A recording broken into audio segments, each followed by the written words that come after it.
Team, welcome back to Game Time. I'm your coaching teammate and host, Shauna Griffiths, here for another conversation with an impactful leader. Today's episode I am so excited about because we're all going through really turbulent times. It is a hard time to lead ourselves. It's also a hard time to lead others. So today's episode, I am honored to have someone who is known as the coach's coach, who's become a dear friend of mine, Fritz Seyferth. Thank you so much for joining us today. So we're going on what believes and what he is coaching in his consulting practice. It's called FSA. And we're going to leave you with some new things to consider, some new perspectives, and some practical tips. So with that, Fritz, I just want to welcome you again. Thank you so much for joining us today. Well, thank you, Shauna. It's been wonderful getting to know you and look forward to this podcast. So, Fritz, as I said, founder of FSA, a coaching firm, you had an incredible foundation of athletic career as a football player at the University of Michigan. You went on to play in the pros. You had the opportunity to be coached by legendary University of Michigan coach Bo Schembechler. So we're going to get into those things. You went on to write a book. Folks, I have the book that I'm showing here. I'm halfway through. I've been a little busy. But the book is called The Shift from Me to Team. You were high performing as an athlete, high performing in corporate America, and now you're having such an impact helping others in their ability to operate at that high performing level. So give us an idea of what drives you every day in the work you're doing now. Well, thank you, Shauna. The reality is there's a foundation of greatness in each one of us, and that's really at the foundation of our practices, is to help people understand who they are when they're functioning at peak performance at their best, and what is it that inhibits them from being at their best. And I have to say that 21 years at Michigan Athletics, a couple of years playing professional football, and 5 years in consulting. In New York City, I can tell you that I didn't really find myself until I was in my 50s on really what I was meant to do. And this is what I was meant to do. This is my niche. This is my passion. I feel very, very blessed at this stage of life to have found something that keeps me motivated to want to do this and get up every day and be excited about it and read about it at night and just keep learning and growing. So really, I think that the key is that we need to pay attention to our feelings. And it really all started with me when I was working in New York City as a consultant for Arthur Young and Company. And I was getting paid really well, the dream job, brought up in Connecticut. Our parents all worked in New York City. They were very successful, and that was the goal. And I had that job, and I had that house, and had that wonderful wife and 2 kids in Connecticut. Life was just as good as you can get, except it didn't feel right. And I couldn't understand, since when do you have the right to have feelings? I understand, when you're competing in athletics that it doesn't feel good to work so hard, but there's a price to pay for what you're getting. I just didn't feel the same in business, that what I was feeling didn't feel right. And what I was beginning to realize is some of my values, which I didn't know I had, were being violated. There was this concept of integrity and trust that was not prevalent in my workspace. And I thought, this just is not the way I want to live my life. And something is wrong. Make a long story short, after a couple of years, I made the decision to make a job change, came to work for Bo Schembechler. Bo called me and said, Fritz, football's becoming a business. I want you to run the business. I want to have a whistle around my neck. You take care of everything else. So we had a partnership, and true to Bo, he said, you make a 4-year commitment to me, and when you figure out what you want to do, I'll help you start a business. Well, that was a 21-year journey, and it was 13 years with Bo, and it was just absolutely the greatest. It was as good as it could get. But I found on the first day there was something different about the way Bo did things. He came out of his office very heated, very upset, and I thought, oh boy, this is the time everybody's going to hide under the table. And conversely, 2 coaches stood up. Don Nalen, who's the winningest coach in the history of West Virginia, and Terrell Burton, our running backs coach, stood up and said, that's not the case. Let me tell you what took place. And I thought, wow, I've never seen anybody address the leader that way before. And I began to think, and Bo respected it. And I began to think, maybe that's why this is so successful. Is there something in the systems that this place does So I spent the next 14 years studying what is it that enables sustainable success. And after that time, I got a chance to take over 9 teams and coach the 9 coaches. And we had all 9 teams in 3 years winning at the highest rate in the history of the school. So there is a system, there's a science, and it's in the book. So, and it's a heavy read because it's about the science of human nature. And so it's how we work. And so that's maybe more than you asked for.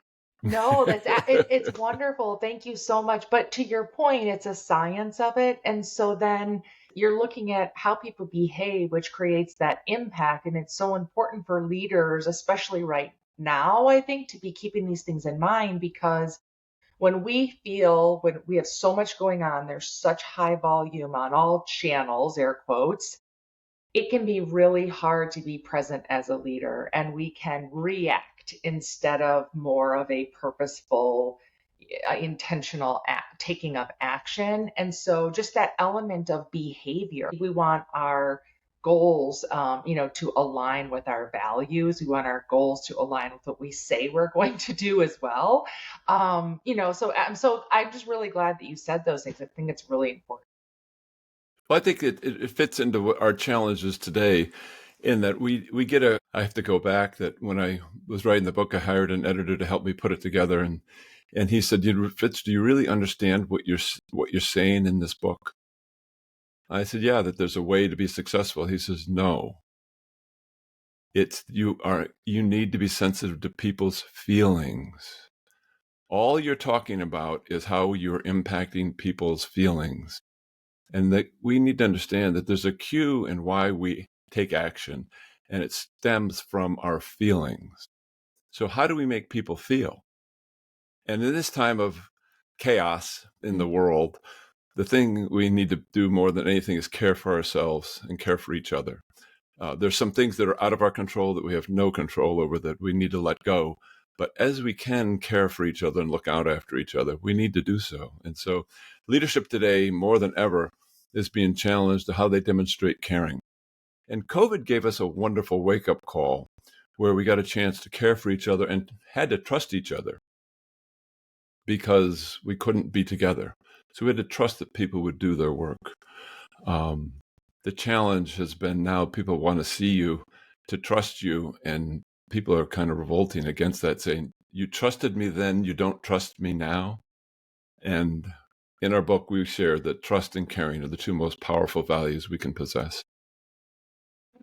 Yeah, that element of trust is I'm glad you brought that up as well, because we have to trust ourselves to be able to be brave, right? And you said this earlier about be on the path of where we're meant to be. We also need to give trust to others. And you and I have talked about this before that in corporate America, just as on the field of play, there is a reciprocal sharing of trust between someone who is leader, coach, athlete, or staff member. And it can do a real disservice when that is not reciprocal. So I'd love some more of your thoughts on that.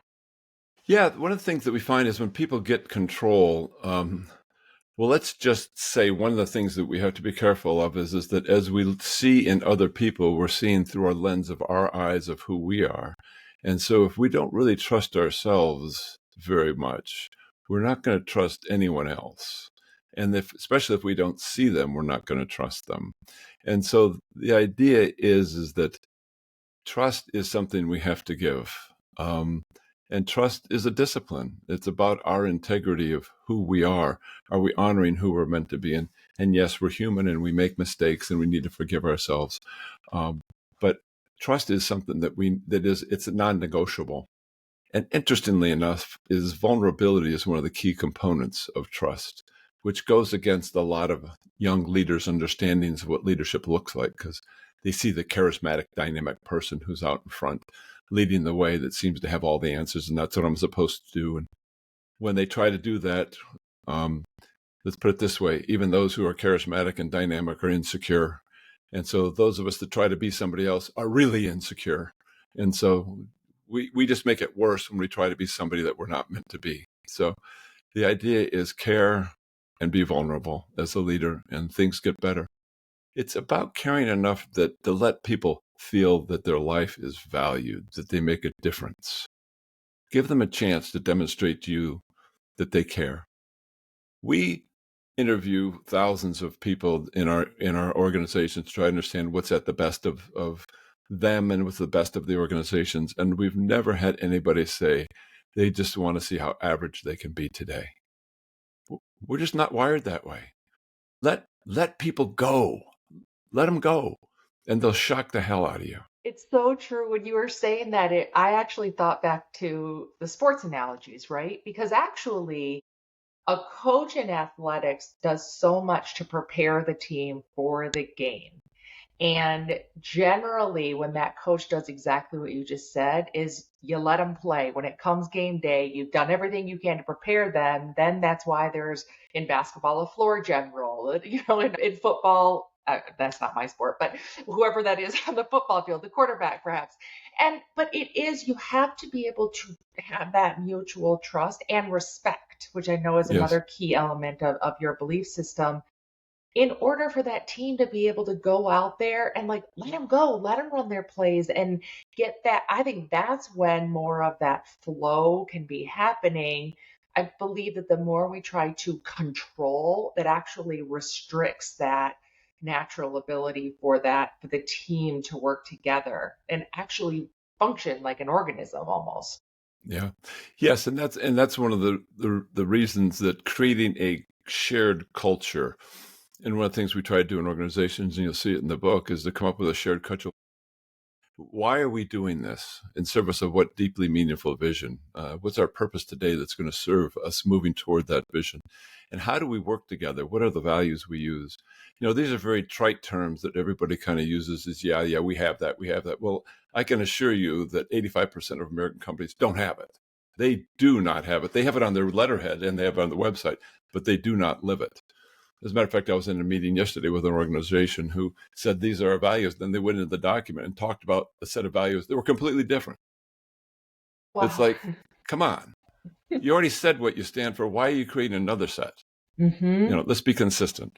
Mm-hmm. So the interesting thing is that when we feel safe and we feel secure, which is at the root of all human nature, we can thrive, we can function, we can be at our best. But when we're insecure and we're unsure, and it's that coach that's yelling at us from the sidelines, do this, do that, do that. We're paying attention to the coach. We're trying to pay attention to the opposition.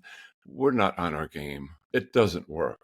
We have to feel that we're trusted. We have to feel that we're engaged, that we've given all the tools we need, and we're just going to do the best we can. We're imperfect, but we're going to do the best we can, and just give us the chance. And some of the improvement of individuals, but also the team itself, is actually navigating the mess ups that happen. Or if it might not be a mess up, it's just a air quotes curve ball that the team can, if they can figure their way through it together, then they build trust within themselves and they also exercise new muscles. And so it's just part of the process is important to have. But if as a leader, to your point, you're just shouting and orders and they have to do exactly as you're saying, then it's treating them more like robots than, to your point, actual humans that are imperfect. Yeah, and we're finding that today in athletics, where the game is getting much more sophisticated and you can't count on understanding what the opposition is going to do to you. And you have to understand, we're preparing for this, but something else is probably going to happen. How do we adjust and adapt? And, we all know that these are volatile, uncertain times that we're in right now. And we need to be able to adapt and don't think we have the answers, but let's be in the game. And one of the things that helps us is that if we understand our purpose, why we're in this business, something that deeply resonates inside of us, that's a deeply meaningful purpose. And we understand, let's just say, those two guiding principles of trust and respect, that we're going to make decisions that way, we can move forward much more quickly than when we have to try to analyze what is happening in this situation and how should I respond to it, and have to read a piece of paper to say, well, this is how you're supposed to do it in this company. It doesn't work. Yeah. You're talking about mission and values, which are obviously core components of culture. And I know you mentioned culture earlier, but the actual culture, and to your point, you're living those things. Your behavior reflects those things. And you could quite frankly forget the 5 words. But Yeah, if you're able, go ahead. that's exactly no, that's exactly right. Yeah. What we say is that the 5 words are in the wise brain that you have to think about. We want them in the primal brain, so they're how you act and react, and it's through the stories you tell of what you look like at your best that you impregnate Mhm. that primal brain to think this is the way we need to function. This is the way I'm going to act and react. It's similar to how we heard stories from grandma and grandpa at the Thanksgiving table about how they lived their lives. Well, when it came to us making decisions, that impacted how we made decisions because that's the way our family makes decisions. It's the same thing in your organization. Tell stories. In your family, tell stories. And because in the stories are the emotions, become the traditions that lead to the feelings, that lead to the actions on what actually happens. It starts with stories. And so that's where we want to get into that primal brain and teach it how to act and react under pressure most appropriately. Wow. I, the things that you just said were just so important. And even the Yeah. part about that primal brain, you do that, the teaching of the primal brain, that's the practice, folks. That's what we're Yes. talking about is Yeah. living and breathing these things and learning and adapting and adjusting. Those are things that are required actually to teach the primal brain. And I love what you said about when you're practicing those and then you're building those skills and you're all the team members, again, I'm Yeah. talking sports as well as in corporate Yeah. America, but you're building those skills so that our whole goal could be, should be, hopefully will be, is when you're getting people to be able to operate on their own sufficiently effectively together. And that's when you can actually weather these storms. So, Yes. just the way you said that really brought it all together so nicely. It's so Yeah. important. Well, and the example we like to use is that, when the kids came home from school the first couple times, they may have slammed the door and you may have thought it was a gunshot. Well, that is the primal brain reacting. But then then the wise brain says, no, that's just the kids coming home. Well, after a few times, we don't jump anymore. It's the kids coming home. And so we've taught that primal brain, that's not a gunshot. Don't react. So that's how we teach. It's by experiences or stories. And again, our brain doesn't know the difference between stories and what actually happens. So Which is we actually can. a really great point. Wait a second. So, folks, it is so true. Our brain does not know the difference between the Right. story that we tell it and something that actually happened. So, folks, please, please, please take that. I've been thinking of that a lot lately. It's been reminded to me in times that I'm telling myself stories during my Right. own journey and some transitions.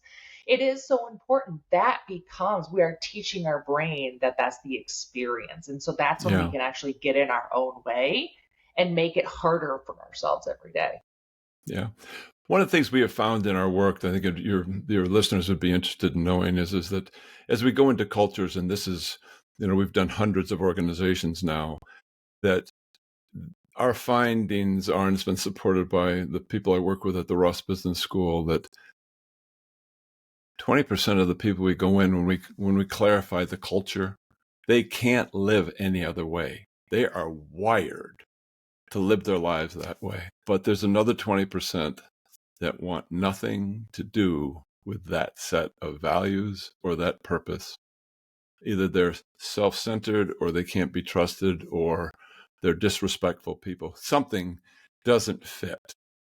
And our challenge is the 60% in the middle that are trying to figure out who to follow, because sometimes the bottom 20% can be so caustic that they are threatened and actually follow that group. And so organizationally, we need to understand we're not going to get everybody on board.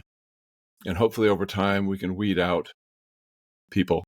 And there is a wonderful organization Bob Chapman has in Cleveland, that this wonderful company has never fired anybody.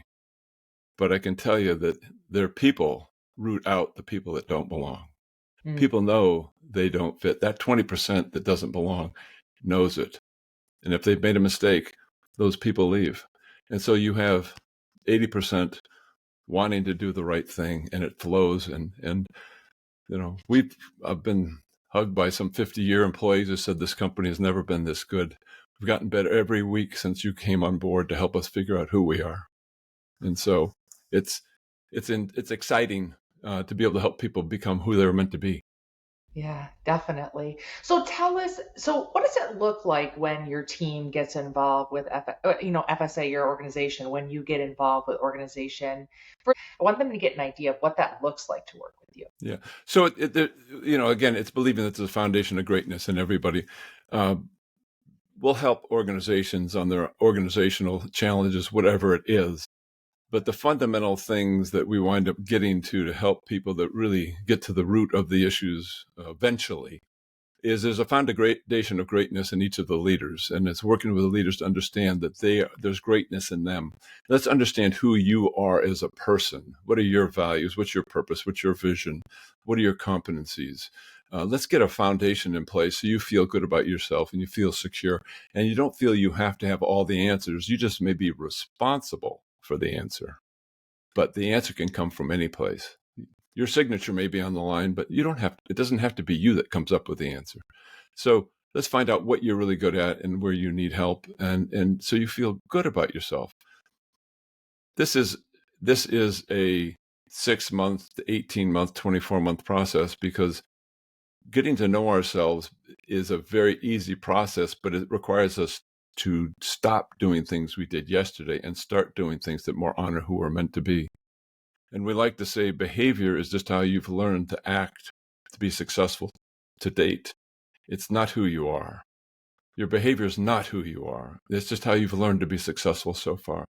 So behavior needs to adjust to be more purposeful.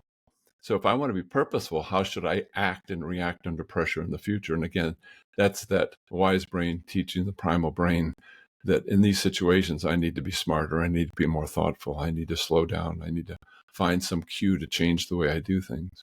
But it's just about helping people become who they're meant to be, even though they may have gotten off track. Or you can be in an organization that asks you to be something that you're not meant to be.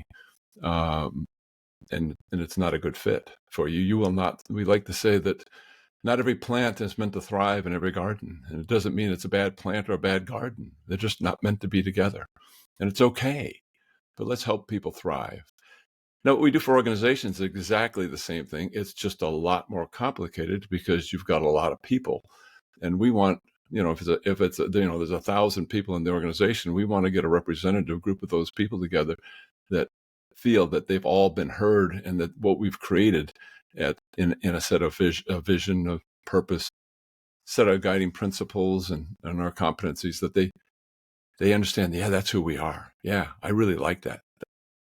I can understand that. And again, that's for 80%. It's not for 100%. There will be the detractors. So it's a process. And again, it just takes time for us to learn new habits, to be more honor who we're meant to be. But it's a lifelong journey that never ends, because as we better understand who we are meant to be, we see things we didn't see before, and we see what we could become even more clear. It's so true. And as you were just explaining that, I was just thinking about the degree to which it takes someone who's going to come to you. Either you're self-aware enough that you're like, wow, I've got a gap somewhere in here, or you've actually listened to feedback that's telling you you've got a gap, you're having a difficult time. So, one, it requires that self-awareness, but it requires a huge willingness to investigate, to be curious, and then actually take the action to work with you. So, this kind of work isn't necessarily for everyone. It's for the people that will commit like that. So we find there's 4 components of the most successful people and organizations we work with. And the number one is a growth mindset.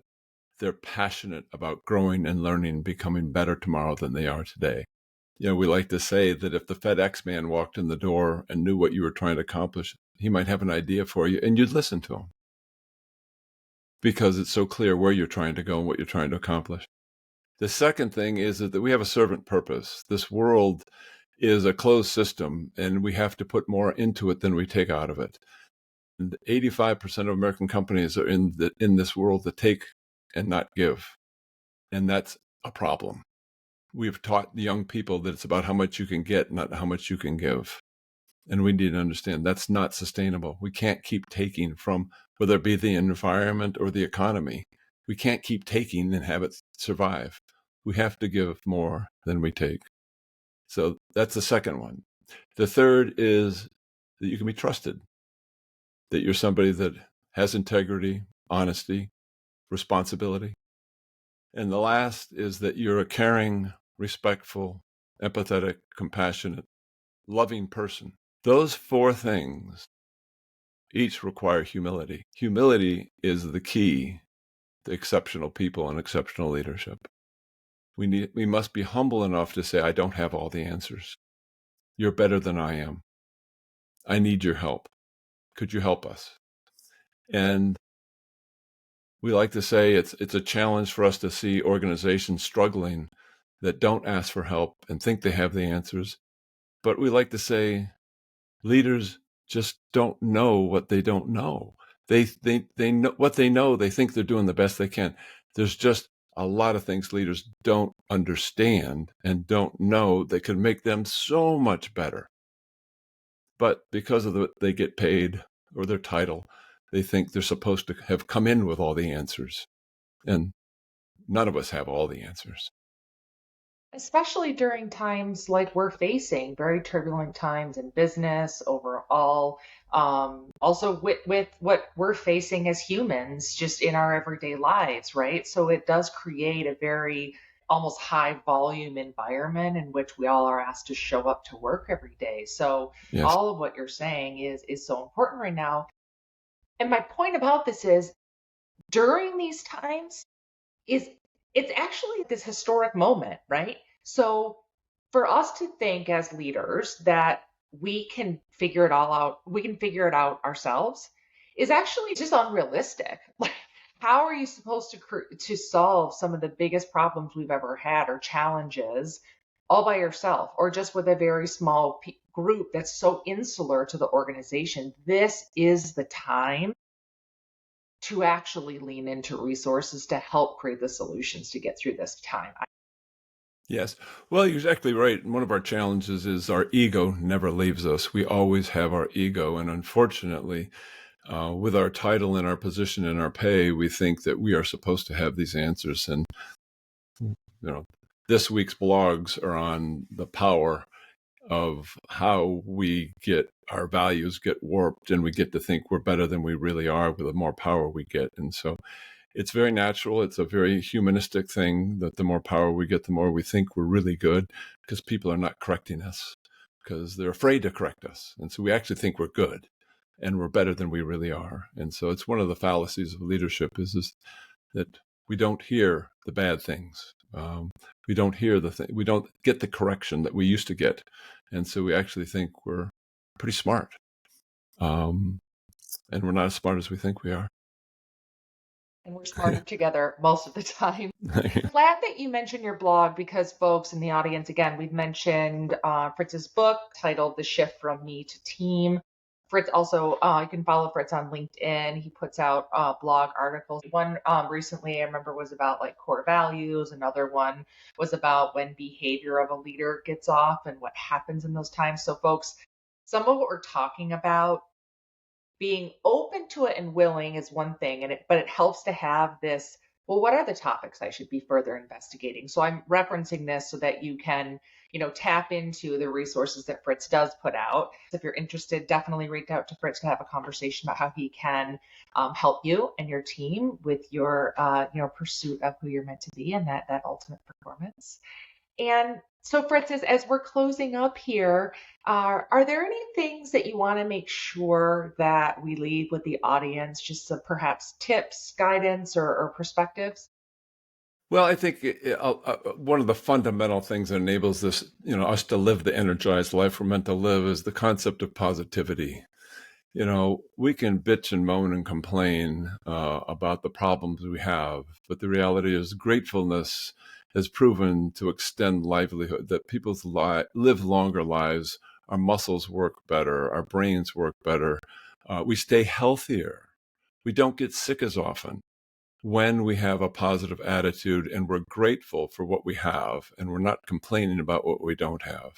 So it's that stop the comparative mindset and be gracious about contributing more than we take and be grateful for what we have. So I'd have to say, positivity really is at the base of a lot of what we're talking about, that we need to see the world as a place that has more to give than we are taking, and that we're getting, as long as we have a right attitude, that and we're grateful. Let's be grateful for what we have. I'm so glad that you drew that connection between positivity and gratitude. I think because if people are hearing be positive, folks, that's not spirit Right. fingers and congratulating people and happy hour after work type thing. Being positive is actually connected to how are you saying to yourself out loud on a constant basis, expressing the gratitude that allows you to be. That's what generates that positivity, I think, is such a core component of that. So, again, that is a great closeout, folks. And I'm going to thank you all for being here today. I hope everyone has an amazing day. And please tap into these resources. And good luck as you continue the journey on being who you're meant to be. Thank you, Shauna. Thank you.